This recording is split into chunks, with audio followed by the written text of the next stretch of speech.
Hey guys, welcome to my channel. In this video, I will share with you how I make these super delicious plantain fritters. So for these fritters, I use vanilla sugar, salt, sparkling water, self-rising flour, and ripe plantain. To the sifted flour, add vanilla sugar and a pinch of salt, give it a whisk, and add water.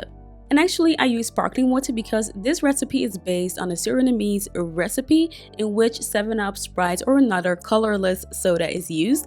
But to tone down the sweetness a bit, I use regular sparkling water.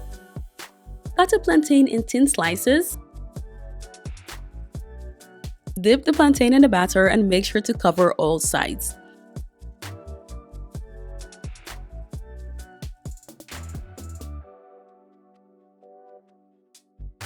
Fry it over medium to high heat until golden brown.